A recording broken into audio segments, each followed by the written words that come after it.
ఆరోగ్యమే మహాయోగం కార్యక్రమానికి స్వాగతం. మన చుట్టూ ఉన్న ప్రకృతిని ఎప్పుడైనా గమనించారా? అంత టైం మాకెక్కడుందిలేండి అని అంటారేమో. ఈసారి ఎప్పుడైనా టైం కుదిరినప్పుడు గమనించండి. కుదరకపోతే కుదుర్చుకుని మరీ మన చుట్టూ ఉన్న ప్రకృతిని చూడండి. ప్రతి చెట్టులోనూ, ప్రతి వేరులోనూ, ప్రతి ఆకు పువ్వులోనూ ఏదో ఒక విలువ ఉంటుంది. మన మానసిక ఎదుగుదలకు, మన ఆరోగ్యానికి సరిపడగా చక్కగా ప్రకృతి ఎప్పుడూ అందిస్తూనే ఉంటుంది. అలాంటి ప్రకృతి గురించి మరిన్ని విశేషాలను మీకు తెలియజేద్దామని ప్రకృతి విజ్ఞానం ద్వారా మీ ముందుకు వస్తున్నాం. ఇంకెందుకు ఆలస్యం, హెల్త్ ఇస్ వెల్త్ అని మనం చేసే ఈ జర్నీని స్టార్ట్ చేసేద్దాం. నమస్కారం డాక్టర్ గారు. నమస్కారం అండి. డాక్టర్ గారు, నేను ఇందాక చెప్పుకున్నట్లుగా అసలు ప్రకృతి గురించి మనకి చాలా తక్కువ తెలుసు. దానిలో నివసించడము, దాన్ని మన అవసరాలకి వాడుకోవడం బాగా తెలుసు. కానీ దాని నుంచి చక్కగా ఆరోగ్యకరంగా ఎలాంటి విషయాలను గ్రహించాలనేది చాలా తక్కువ మందికి తెలుసు. మరి ఈ రోజు మన ప్రకృతి విజ్ఞానం కార్యక్రమంలో మీరు ఏం చెప్పబోతున్నారండి? మన మహానుభావులు ఋషులు అందించిన విజ్ఞానమే ఈ ప్రకృతి విజ్ఞానం. ఈ ప్రపంచంలో అసలు ప్రకృతిని ఋషులు ఉపయోగించుకున్నంతగా, దాన్ని ప్రేమించినంతగా, దాన్ని ఆరాధించినంతగా, అందులో ఉండే గొప్పతనాన్ని గుర్తించినట్టుగా ఎవ్వరూ గుర్తించలేదని చెప్పచ్చు, ఎవరికీ తెలియదని చెప్పచ్చు. అలాంటి ఋషులు గ్రహించిన విజ్ఞానాన్నే ఋషి సంస్కృతిగా భారతదేశంలో అందించారు. వాళ్ళు ఇచ్చిన జ్ఞానాన్ని బట్టి ప్రకృతి ఏదైనా అనారోగ్య సమస్యలు వచ్చినప్పుడు వాటిని పరిష్కరించుకోవడానికి మందులు కూడా సూచించింది. ఎందుకంటే తల్లి బిడ్డకు కావాల్సినవన్నీ ఎలా చూసుకుంటుందో ఆ మదర్ నేచర్ కూడా ఈ ప్రకృతిలో ఉండే వైరస్ బ్యాక్టీరియాల బారి నుంచి, రోగాలు కలిగించే స్థితి నుంచి రక్షించడానికి కూడా చక్కటి ఔషధ గుణాలు ఉన్న వాటిని అందించింది. ఎందులో ఏ ఔషధ గుణం ఉందో, ఏ కన్నంలో ఏది దాగుందో అంటారు కదా, అలాగే ఇలాంటి జ్ఞానాన్ని ఋషులు తెలుసుకుని మనకు అందించారు. అలాంటి వాటిలో ఈరోజు చెప్పేది దాల్చిన చెక్క. అది చెట్టు బెరడే, కానీ ఆ చెట్టు బెరడుకి ఎంత విలువ ఉందని ఎవ్వరికీ తెలియదు. మరి ఋషులకి ఆ దాల్చిన చెక్కలో ఇన్ని లాభాలు ఉన్నాయని మరి ఎలా తెలుసో, ఎన్నో అద్భుతాలని దాల్చిన చెక్కలో ఉన్నాయని వాళ్ళు ఆవిష్కరించారు. అలాంటి దాల్చిన చెక్కలో ఉండే మెడిసినల్ వాల్యూస్, మనకు కలిగే లాభాల గురించి ఈరోజు చెప్పాలనిపిస్తుంది. దాల్చిన చెక్కని మనం తీసుకుంటే అందులో సినమాల్డిహైడ్ అని ఒక కెమికల్ ఉంటుంది. ఇది అందులో అద్భుతంగా పనిచేసే మందు లాంటిది అన్నమాట. ఈ సినమాల్డిహైడ్ అనేది ప్రధానంగా బ్యాక్టీరియాలను చంపటానికి, ఫంగస్లను చంపటానికి పనికొస్తుందని సైంటిఫిక్గా నిరూపించడం జరిగిందనమాట. మామూలుగా ఋషులు చెప్తే మనకు నమ్మకం రాదు, సైంటిస్టులు చెప్తే నమ్మకం వస్తుంది. అందుకని ప్రధానంగా ఇందులో ఉండే కెమికల్ పేరు కూడా సైంటిస్టులు ఇచ్చింది అది అనమాట. ఇక దీనితో పాటు క్రిములు చంపటమే కాకుండా, అందుకని ఈ మధ్య వైరస్ వచ్చినప్పుడు దాల్చిన చెక్క నీళ్ళలో వేసి మరిగించిన కషాయాల్లో కూడా చాలా ఫేమస్ అయింది దాల్చిన చెక్క ఉంది. ఇంకొకటండి, మామూలుగా బీపీ వచ్చినప్పుడు రక్తనాళాలన్నీ కాస్త గట్టి పడతాయి, ముడుచుకుంటాయి. ముడుచుకున్న రక్తనాళాలు గట్టిపడ్డ వాటిని సాగేటట్టు చేయాలి. ఈ దాల్చిన చెక్కలో ఉండే సినమాల్డిహైడ్ అనే మందు రక్తనాళాలు వ్యాకోచించేటట్టు చేస్తుందట, ఆ గట్టితనాన్ని వాటిలో తగ్గిస్తుందట. అందుకని బీపీ సహజంగా తగ్గటానికి దాల్చిన చెక్క కొంత ఉపయోగపడుతుంది అనేది ఒకటి ఉందన్నమాట. మనకి కొలెస్ట్రాల్ అనేది గుండె జబ్బులు రావడానికి, ప్రాణాలు తీయటానికి ఎక్కువ కారణమవుతుంది. ముఖ్యంగా ఎల్డిఎల్ అనే బ్యాడ్ కొలెస్ట్రాల్. ఈ బ్యాడ్ ఎల్డిఎల్ కొలెస్ట్రాల్ని తగ్గించడానికి సినమాల్డిహైడ్ అనే మందు ఆ కోణంలో కూడా ఉపయోగపడుతున్నదట. అంచేత ఇలాంటివన్నీ లాభాలు ఈ సినమాల్డిహైడ్ కలిగిస్తుందని ఇవ్వటం జరిగింది. ఇంకోటండి, మన మెదడులో టా అనే ప్రోటీన్ మన బ్రెయిన్లో విడుదలవుతూ ఉంటుందన్నమాట. ఈ ప్రోటీన్ ఏం చేస్తుందంటే మన మెదడులో ఉండే నరాల కణాలని పాడు చేస్తూ ఉంటుంది. దానివల్ల ఏమవుతుందంటే మతిమరుపు వచ్చే అవకాశం ఉంటుంది, అల్జీమర్స్ వ్యాధి. ఇలాంటి దాన్ని రాకుండా దాల్చిన చెక్కలో ఉన్న సిలోన్ సినమన్ అనే ఈ కెమికల్ అనేది ఈ టా అనే ప్రోటీన్ని, నాడీ కణాలని, నరాల కణాలని డ్యామేజ్ అవ్వకుండా, ఆ టా అనే ప్రోటీన్ యొక్క హానిని బ్రెయిన్ సెల్స్కి, నర్వస్ సెల్స్కి కలగకుండా నిరోధించడానికి ఈ సిలోన్ సినమన్ అనే కెమికల్ బాగా పనికొస్తుందని కూడా సైంటిస్టులు చెప్పడం జరిగింది. 2009 సంవత్సరంలో యూనివర్సిటీ ఆఫ్ కాలిఫోర్నియా, అమెరికా వీళ్ళు ఇచ్చిన పరిశోధన అనమాట. అంటే ఇలాంటి బెనిఫిట్స్ ఈ విషయంలో కలిగిస్తున్నదని ఇవ్వటం జరిగిందనమాట. అయితే డాక్టర్ గారు, నేను ఎక్కడో చదివినట్టు గుర్తండి, ఈ దాల్చిన చెక్క వల్ల క్యాన్సర్ కణాలు చక్కగా పెరగడం అనేది తగ్గిపోతుందంట. క్యాన్సర్ ట్రీట్మెంట్కి కూడా చాలా ఉపయోగపడుతుంది అని ఎక్కడో చదివాను. ఇది నిజమేనండి? అవునమ్మా, సైంటిఫిక్గా కూడా చూశాక మాకే ఆశ్చర్యం కలిగింది. అసలు సినామిక్ యాసిడ్ కూడా అంటారు. సినామిక్ అనే కెమికల్ ముఖ్యంగా ఉంది. ఇదేం చేస్తుందంటే మన రక్షక దళాలు హైపర్ యాక్టివ్గా పనిచేస్తాయి కొన్ని సందర్భాల్లో. ఈ రక్షక దళాల్లో ఉన్న హైపర్ యాక్టివ్ని తగ్గించి క్యాన్సర్ కణాల మీద సమర్థవంతంగా ఎదుర్కొని వాటిని పసికట్టి కనిపెట్టి చంపేటట్టుగా ఉపయోగపడుతున్నది ఈ సినామిక్ అనేది నిరూపించడం జరిగింది.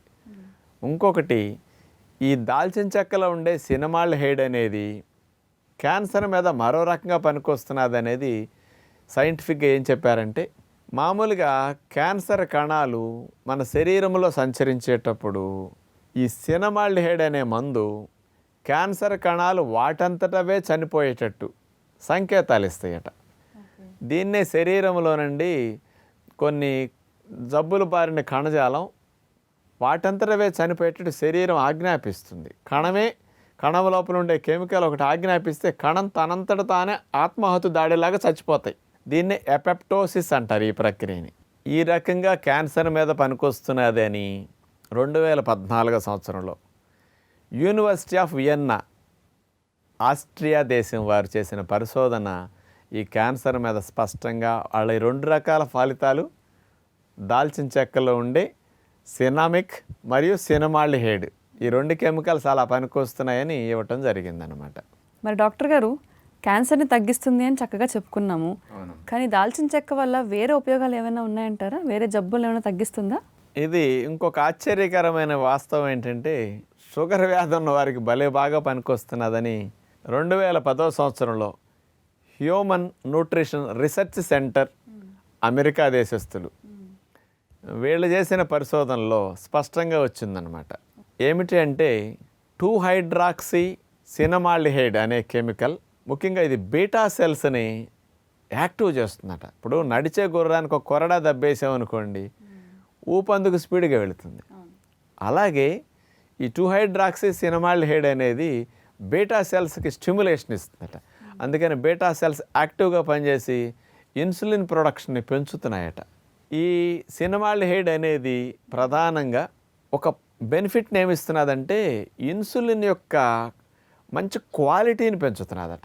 దానివల్ల ఏమవుతుంది, తక్కువ ఇన్సులిన్నే కణం యొక్క పొర తెరిచేసి తలుపులు తెరిచేసి చక్కెర చకచక లోపలికి వెళ్ళేటట్టు పనిచేయటానికి, మరియు తక్కువ ఇన్సులినే ఎక్కువసేపు చక్కెర వెళ్ళేటట్టు ఈ 2-హైడ్రాక్సీ సినమాల్డిహైడ్ బాగా అట్లా పనిచేస్తున్నదని వేళ్ళు ఇవ్వటం జరిగిందనమాట. అంటే మామూలుగా మనం తిన్న ఆహారం అంతా అరిగి చక్కెరగా మారుతుందండి. ఈ చక్కెర శక్తిగా మారాలి అంటే రక్తం లోపలికి వెళ్ళిన దగ్గర నుంచి కణం లోపలికి వెళ్తేనే శక్తిగా మారుతుంది. ఇప్పుడు పుల్లలు ఉన్నంత మాత్రాన మండవు కదండి, పొయ్యిలో పెట్టాలి. పదార్థం ఉడకాలంటే ఒక చోట అట్లా గాలి తగలకుండా పెట్టాలి, అప్పుడే మంట ఏకాగ్రంగా గిన్నెకి తగులుతుంది. అట్లాగే ఈ చక్కెర శక్తిగా మారాలంటే కణము లోపలికి వెళ్ళాలి. కణము లోపలికి వెళ్ళాలంటే తాళం చెవి ఇన్సులిన్. ఈ 2-హైడ్రాక్సీ సినమాల్డిహైడ్ అనేది ఏం చేస్తుందంటే బాగా పనిచేసి కణం తలుపులు తెరవటానికి తక్కువ ఇన్సులిన్నే ఎక్కువసేపు చక్కెర వెళ్ళేటట్టు చేస్తుందట. మామూలుగా అయితే ఎక్కువ కావాలి, తక్కువే ఎక్కువసేపు చక్కెర వెళ్ళేటట్టు బాగా పనిచేస్తున్నది అనేది ఈ 2-హైడ్రాక్సీ సినమాల్డిహైడ్ వల్లని అమెరికా దేశస్తులు పరిశోధన చేసి 2010లో ఇట్లా నిరూపించడం జరిగిందనమాట. ఇతర దేశస్తులందరూ భారతీయులను చూసి ఏమేమి వాడుతున్నారో మన ఆచారాలు తెలుసుకుని ఇలాంటివన్నీ వాళ్ళందరూ వాడి వాటి మీద పరిశోధన చేస్తే వాళ్ళకి స్పెషల్ గుర్తింపు కోసం అన్నీ భారతదేశంలో ఋషులు చెప్పిన వాటి మీద పరిశోధనలు ఈ మధ్య ఎక్కువైనాయి. అందుకని చాలా ఋషులు ఇచ్చిన విజ్ఞానం ప్రపంచానికి అసలు ఇంత అంత కాదని ఇప్పుడు సైంటిస్టులు అట్లా నిరూపిస్తేనే మహానుభావులైన ఋషులకి మనం చేతులెత్తి నమస్కరించకుండా ఒక క్షణం కూడా ఉండలేమన్నమాట. అంచేత మన ఇంట్లో ఏది పెట్టుకున్నా పోపు డబ్బాలో దాని వెనక అంత సైన్స్ ఉంది అనేది ఋషి మాట. అదే మన భారతీయ సంస్కృతి. అయితే డాక్టర్ గారు, ఇన్ని పోషక విలువలు చెప్పిన తర్వాత అది ఎలా వాడుకోవాలో అన్న కుతూహలం అందరికీ వస్తూ ఉంటుంది. మామూలుగా అయితే మసాలాల్లో దంచి కొడుతూ ఉంటారు, లేదంటే పలావుల్లో వేసి పళ్ళులో తీసి పక్కన పెడుతూ ఉంటాం. అలాగే అంటారా, లేకపోతే ఇంకా వేరే విధంగా ఏమన్నా వాడుకోవచ్చు అంటారా? ఈ ఔషధ గుణాలు ఉన్నవన్నీ కూడా ఘాటు ఎక్కువ ఉంటాయి. అందుకని దాల్చిన చెక్క అంత ముక్క నవలాలంటే బాగా మండుతుంది మనకి. అవును. కాస్త మెడిసినల్ ప్రాపర్టీస్ ఎక్కువ రావాలని, షుగర్ తగ్గుతుందని, క్యాన్సర్ తగ్గుతుందని, బీపీ కొలెస్ట్రాల్ తగ్గుతుందన్నారు, బ్యాక్టీరియాలు వస్తాయని ఇంతంత దాల్చిన చెక్క వేసారంటే పైన కింద మండి చస్తారు అందరు ఇప్పుడు. అందుకని ఈ పరిశోధనలు చేసేవాళ్ళండి ఇందులో ఉండే ఆ మెడిసిన్ సినమాల్డిహైడ్ని, సినామిన్ని ఇవన్నిటిని ఎక్స్ట్రాక్ట్ చేసి పరిశోధన చేస్తారు. అక్కడ టేస్ట్ కాదు, అక్కడ మెడిసిన్. అవును. కానీ ఇక్కడ మనం వాడాలంటే ఎక్స్ట్రాక్ట్ని వాడలేం, డైరెక్ట్గా మెడిసిన్ రూపంలో తెచ్చి దాల్చిన చెక్కనే వాడాలి. ఈ దాల్చిన చెక్కను వాడేటప్పుడు కాస్త ఘాట్ ఎక్కువ కాబట్టి తక్కువ మోతాదులోనే వాడుకోగలుగుతాం. అంతకంటే ఎక్కువైతే మనకి ఇరిటేషన్ ఎక్కువ ఉంటుందన్నమాట. రోగం వచ్చినప్పుడు, ఇలాంటి సమస్యలు ఉన్నప్పుడు దాల్చిన చెక్క నీళ్ళల్లో వేసి మరిగించి ఆ నీళ్ళని కాస్త తాగటం అనేది ఇప్పుడు కేరళలో చేస్తుంటారు ఎక్కువ. ఈ రకంగా చేసుకోవచ్చు. వంటల్లో వేసుకోవటం అనేది ఒక ఆచారం పెట్టారు, కానీ రోజు వేసే వంటల్లో వేయొద్దు, కొంచెం ఇబ్బంది ఎక్కువ ఉంటుంది మనకి. ఎప్పుడైనా సరే కాస్త పండగలు, పెళ్ళిళ్ళు, శుభకార్యాలు, ఫంక్షన్స్, స్పెషల్స్ అప్పుడు అలాంటిది వేసుకుంటే దాని వాసన, రుచితో పాటు అలాంటి ఘాటైనవి కలగటం వల్ల అందులో నూనెలు, ఉప్పులు, మసాలాలు వేసి తింటాం కదా, అవన్నీ కాస్త క్లీన్ చేసి మనకు రక్షించడానికి ఆ సందర్భంగా ఉపయోగపడతాయి. మెడిసిన్ లాగా అయితే ఇలా వాడుకోవటం మంచిదండి. లేకపోతే ఆ పొడి చేసుకుని కాస్త తేనె రంగరించి అట్లా నాకటం, ఇట్లా కూడా వాడుకోవచ్చు. అంటే తేనెతో కలిపినప్పుడు ఆ ఘాటు అంతగా అనిపించదు. ఒట్టిగా తేనె, దాల్చిన చెక్క పొడి, ఇది మంచి పద్ధతి. అలాంటి లాభాల మాసం ఈ 2 పద్ధతులు మంచిది. వంటల్లో అందరికి తెలిసినట్టు వేసుకోవటం అది కామన్గా చేస్తాం. అన్నిట్లో దాల్చిన చెక్క వేస్తే ఇంకేముందండి, ప్రతి వంట ఒకే రకంగా ఉంటుంది. అందుకని అప్పుడప్పుడు వేసుకుంటేనే బాగుంటాయి. కాబట్టి ఈ వాడే విధానం జాగ్రత్తగా మీకు ఇబ్బంది కలగకుండా వాడుకోండి, మంచిది. అది విన్నారు కదండి, దాల్చిన చెక్క వల్ల వచ్చే లాభాలు ఏంటో మన డాక్టర్ గారు మన ప్రకృతి గురించి ఇంత చక్కగా విజ్ఞానం అందించినందుకు ఆయనకి నమస్కరించుకుంటూ చక్కగా ఆయన చెప్పిన పరిష్కారాలు, సలహాలు, సూచనలు అన్నీ పాటిస్తే ఆరోగ్యంగా ఉంటాం.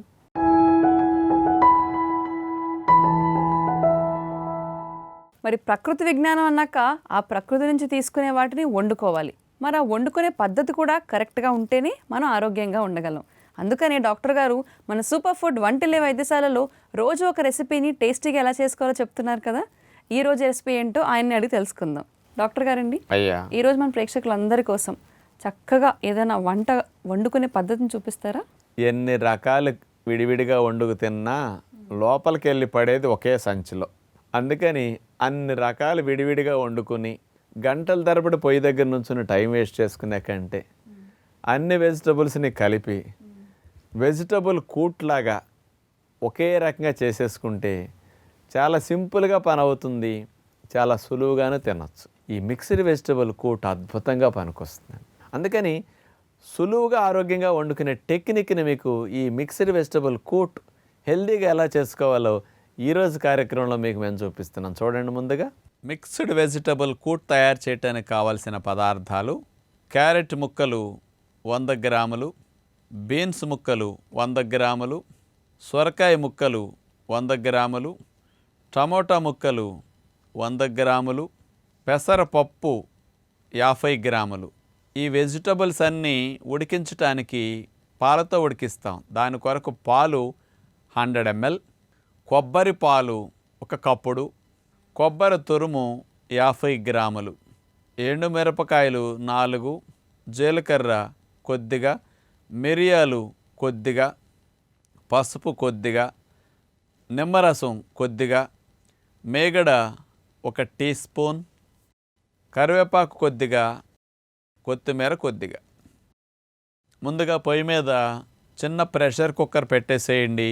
పాలు 100 ml తీసుకున్నాం, కొద్దిగా నీళ్లు కూడా కొంచెం కలిపాం, ఇంకో 100 ml. ఇక పెసరపప్పు 50 గ్రాములు తీసుకున్నాం, అది వేసేసాం. క్యారెట్ ముక్కలు, బీన్స్ ముక్కలు, సొరకాయ ముక్కలు, టమోటా ముక్కలు కూడా మనం వేసేస్తాం. ఇందులో పచ్చిమిరపకాయలు ముక్కలుగా కట్ చేసి వేసేస్తాం. కొద్దిగా పసుపు వేసేసాం. వీటన్నిటిని ఒకసారి కలిపేసి ప్రెషర్ కుక్కర్ మూత పెట్టేసి 2 విజిల్స్ వచ్చే వరకు ఉడకనిస్తాం. ప్రెషర్ కుక్కర్లో సింపుల్గా ఉడికిపోతాయి ఇట్లాంటివన్నీ. చిన్న సైజు ప్రెషర్ కుక్కర్లో అందరూ అట్లా పెట్టుకుంటే చాలా వంటకి సులభం అయిపోతుంది అన్నమాట. విడిగా ఇందులో వేసే పొడి రెడీ చేసుకోవాలి. నాన్ స్టిక్ పాత్ర పెట్టుకుని జీలకర్ర, మిరియాలు కొస్త దోరగా వేడెక్కనిస్తాం. ఇట్లా ఎండుమిరపకాయలు ముక్కలు తుంపేసి వేసేసాం, పచ్చి కొబ్బరి తురుము, అందులో వేసే పొడి రెడీ చేసుకుంటున్నాం అనమాట. కూట్లోకి చాలా స్పెషల్గా ఒట్టి కూరల పొడి వేస్తే బాగోదు కాబట్టి కరివేపాకు ఇవన్నీ బాగా రోస్ట్ అయిన తర్వాత మిక్సీలో వేసి మెత్తగా పొడి చేసుకుంటాం. 2 విజిల్స్ వచ్చేసిన ప్రెషర్ కుక్కర్ని ప్రెషర్ అంతా పోయిన తర్వాత మూత తీసేస్తే కూట్ అంటే కొద్దిగా లూజ్గా ఉంటుంది కాబట్టి కొబ్బరి పాలు తీసుకున్నాం. ఒక 50 ml కొబ్బరి పాలు పోసేసాం, నిమ్మరసం కొంచెం వేసాం. కమ్మదనం కోసం కొబ్బరి పాలు అవకాశం ఉన్నప్పుడు వేసుకోండి. ఇందులోకి కొబ్బరితో తయారు చేసుకున్న మిరియాలు, జీలకర్ర వేసిన, మిరపకాయలు వేసిన పొడి ఇందులో వేసేసాం. అప్పుడు మేగడ కొంచెం వేసుకుంటాం అన్నమాట. కొత్తిమీర వేసేసాం. హెల్దీ ఫుడ్ని తినాలంటే ఇలా వెజిటబుల్ కూట్ని తయారు చేసుకోండి, కమ్మగా ఉంటుంది. ఎవరికైనా ఇట్లా టెక్నిక్ ప్రకారం మీరు ఈ కూట్ తింటే అసలు షుగర్ భలే కంట్రోల్ అయిపోతుంది, బరువు బాగా తగ్గుతారు, కొలెస్ట్రాల్ తగ్గుతుంది, ట్రైగ్లిజరైడ్స్ తగ్గుతాయి, బొజ్జలు తగ్గుతాయి, గురక తగ్గుతుంది. ఎందుకంటే కూరలు ఎక్కువ తినక మనకు వచ్చిన సమస్యలన్నీ ఈ రోజుల్లో. అందుకని కూర ఎక్కువగా తినేటట్టు సింపుల్గా చేసుకునే టెక్నికే ఈ కూట్ అనమాట. చూసారు కదండి, వెజ్ కూటని చేసుకునే పద్ధతి ఏంటో. మరి అసలు అన్నమే అవసరం లేకుండా కూరని కూడా అన్నం సైతం చక్కగా అంత కూర తినగలిగే చక్కని విధానంలో డాక్టర్ గారు వెజ్ కూట్ తయారు చేసి చూపించారు మనకి. మరి మీరు కూడా ఇలాంటి రెసిపీల్ని మరెన్నో చూడాలనుకుంటే కనుక Z5 యాప్ని డౌన్లోడ్ చేసుకుని ఆరోగ్యమే మహాయోగం కార్యక్రమంలో వీక్షించవచ్చు.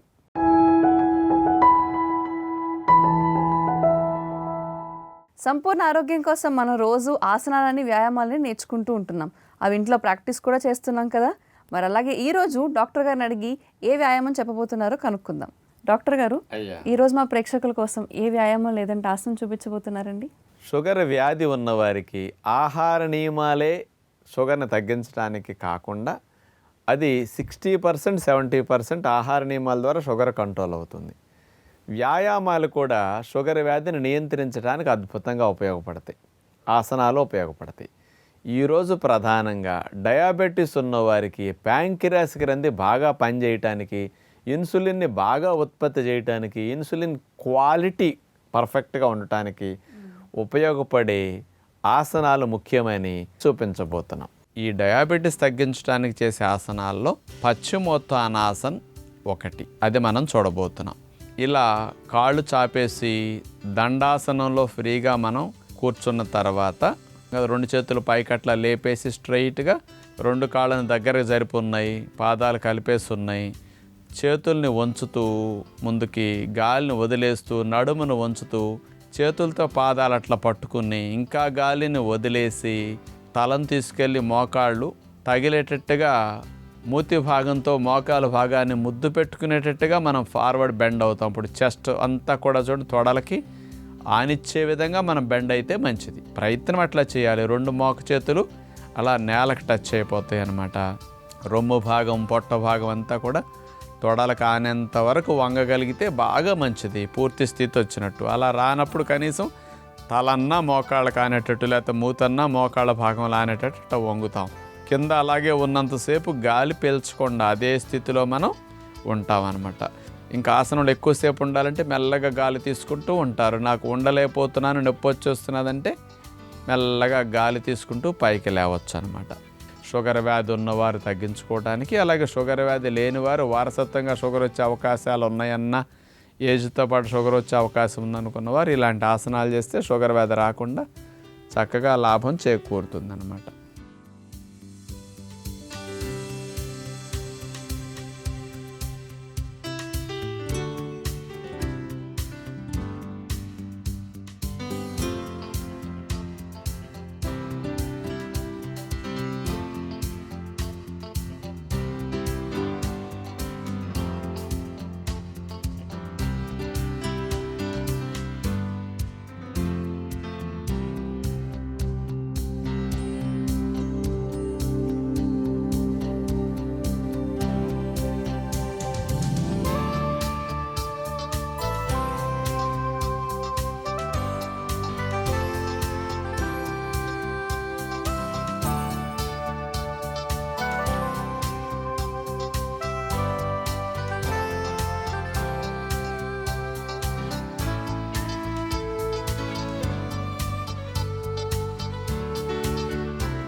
చూస్తారు కదా, ప్యాంక్రియాస్ గ్రంథిని బాగా స్టిమ్యులేట్ చేసి అవి యాక్టివ్గా అందులో ఉండే బీటా కణాలు ఇన్సులిన్ ఉత్పత్తిని చురుగ్గా చేసేటట్టు, ఎక్కువ మోతాదులో చేసేటట్టు సపోర్ట్ చేస్తాయి అన్నమాట.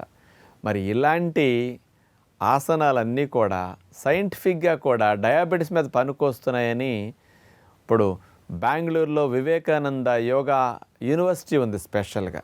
అలాంటి వారు ఇలాంటివన్నీ పరిశోధనలు చేసుకోవడా ఏ జబ్బుకి ఏ ఆసనం ఎట్లా తగ్గిస్తున్నదని సైంటిఫిక్గా 100 పేపర్ల యోగా మీద పరిశోధన చేసి నిరూపించారండి. కాబట్టి ఇలాంటివన్నీ అద్భుతంగా పనికొచ్చే ఆసనాలుగా మీరు వదలొద్దు.